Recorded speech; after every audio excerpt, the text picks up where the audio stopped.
Diabetes ഉള്ള ഒട്ടുമിക്ക ആൾക്കാരും ഫേസ് ചെയ്യുന്ന ഒരു പ്രധാന പ്രശ്നമാണ് ഭക്ഷണങ്ങൾ കഴിച്ചു കഴിഞ്ഞാൽ ഉടനെ ഉണ്ടാകുന്ന ഗ്ലൂക്കോസ് സ്പൈക്സ്. അപ്പം ഞാൻ ഈ പറയാൻ പോകുന്ന കാര്യങ്ങൾ നിങ്ങൾ ഫോളോ ചെയ്യുകയാണെങ്കിൽ നിങ്ങൾക്ക് ഈ ഗ്ലൂക്കോസ് സ്പൈക്ക് വളരെയധികം കുറയ്ക്കാൻ പറ്റും. ഇതിൽ ആദ്യത്തേതാണ്, നിങ്ങൾ ഭക്ഷണം മെല്ലെ ചവച്ചരച്ച് സമയമെടുത്ത് മാത്രം കഴിക്കുക. ഒരിക്കലും നിങ്ങൾ ഭക്ഷണം സ്പീഡിൽ കഴിച്ചു തീർക്കരുത്. ഇതിൽ രണ്ടാമത്താണ്, നിങ്ങൾ നല്ലവണ്ണം ഫൈബർ അടങ്ങിയിട്ടുള്ള ഭക്ഷണങ്ങൾ നിങ്ങളുടെ ഡയറ്റിൽ ഇൻക്ലൂഡ് ചെയ്യുക. അതായത് നല്ലവണ്ണം പച്ചക്കറികളും അതുപോലെ തന്നെ ഫ്രൂട്ട്സും ഒക്കെ നിങ്ങൾ ഡയറ്റിൽ ഇൻക്ലൂഡ് ചെയ്യുക. മൂന്നാമത്തതാണ്, നിങ്ങൾ രാത്രിയത്തെ ഭക്ഷണം നിങ്ങൾ കിടന്നുറങ്ങാൻ ഉദ്ദേശിക്കുന്ന സമയത്തിന് 2 മണിക്കൂർ മുൻപ് തന്നെ കഴിക്കാൻ ശ്രമിക്കുക.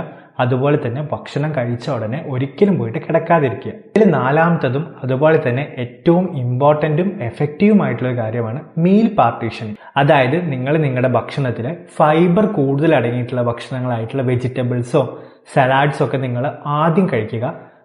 അതിനുശേഷം നിങ്ങൾ രണ്ടാമതായിട്ട് നിങ്ങളുടെ ഭക്ഷണത്തിൽ അടങ്ങിയിരിക്കുന്ന പ്രോട്ടീൻ റിച്ച് ഫുഡുകളായിട്ടുള്ള ചിക്കൻ, മീന്, മുട്ട, പനീർ തുടങ്ങിയ ഭക്ഷണങ്ങൾ കഴിക്കുക. ഇനി മൂന്നാമതായിട്ട് അവസാനം നിങ്ങളുടെ ഭക്ഷണത്തിൽ അടങ്ങിയിരിക്കുന്ന കാർബോഹൈഡ്രേറ്റ് ഫുഡ്സ് നിങ്ങൾ കഴിക്കുക. ഓർഡറിൽ നിങ്ങൾ ഭക്ഷണം കഴിക്കുന്ന സമയത്ത് വളരെ സ്ലോ ആയിട്ട് മാത്രമേ നമ്മുടെ ബോഡിയിൽ ഗ്ലൂക്കോസ് സ്പൈക്കുകൾ ഉണ്ടാവുള്ളൂ.